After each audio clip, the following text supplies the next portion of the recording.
شخص تھا جس نے 70 سال اللہ کی عبادت کی، بڑی عبادت کی، مگر 70 سال بعد جب وہ باہر آیا تو شیطان نے اس کو بہکایا اور وہ ایک عورت کے فتنے میں مبتلا ہو گیا۔ 7 دن اور 7 راتیں وہ اس عورت کے ساتھ رہا، غلط کام ہو گئے۔ اب اس کو پھر شرمندگی ہوئی کہ یہ میں نے کیا کیا، 70 سال عبادت کی اور یہ 7 دن اور 7 راتیں میں نے گناہ میں گزار دی۔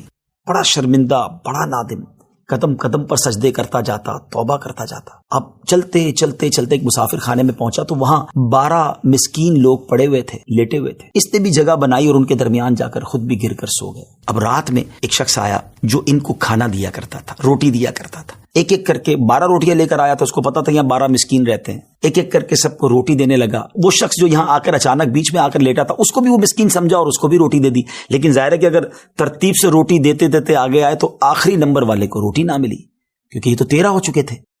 تو بانٹنے والے سے اس مسکین نے کہا کہ تم نے آج مجھے روٹی کیوں نہیں دی؟ اس نے کہا میں نے تو سب کو ایک ایک روٹی دی، کسی کو 2 نہیں دی۔ کہا تم مجھے روٹی نہیں دے رہے ہو۔ بہرحال وہ ناراض ہو گیا کہ ٹھیک ہے، پھر تم اگر یہ سمجھتے ہو کہ میں بددیانتی کر رہا ہوں تو میں تمہیں کچھ بھی نہیں دوں گا۔ یہ کہہ کر وہ شخص تو چلا گیا، مگر وہ مسکین بیچارہ بھوکا رہ گیا۔ اب وہ شخص جس نے ابھی توبہ کی تھی، پہلے 70 سال کی عبادت بھی کی ہوئی تھی، اس کو خیال آیا کہ میری وجہ سے اس مسکین کو روٹی نہیں ملی ہے۔ بھوک اسے بھی بڑی تھی، مگر اس نے وہ روٹی اسے دے دی۔ شدید بھوک لگی ہوئی تھی، رات بھر بھوک میں تڑپتا رہا اور اسی بھوک کے عالم میں صبح اس کا انتقال ہو گیا۔ حضرت ابو موسیٰ اشعری رضی اللہ تعالیٰ عنہ فرماتے ہیں کہ جب یہ شخص اللہ کی بارگاہ میں پہنچا نا تو ایک پلڑے میں اس کی 70 سال کی عبادت رکھی گئی اور ایک پلڑے میں وہ 7 دن اور 7 رات کے گناہ رکھے گئے۔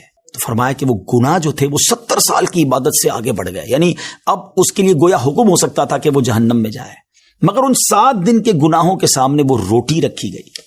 اور اس روٹی کی برکت سے، کیونکہ وہ اخلاص کے ساتھ ایثار کی گئی تھی، مسکین کی مدد کی گئی تھی، وہ 7 دن کے بڑے بڑے گناہ معاف کر دیے گئے اور وہ جنت میں چلا گیا۔ پھر آپ نے اپنے بچوں سے کہا بیٹا روٹی والے کو یاد رکھنا۔ ناظرین، یہ واقعہ واقعی دلوں کے تار چھیڑ دیتا ہے۔ 2 باتیں سیکھنی ہیں۔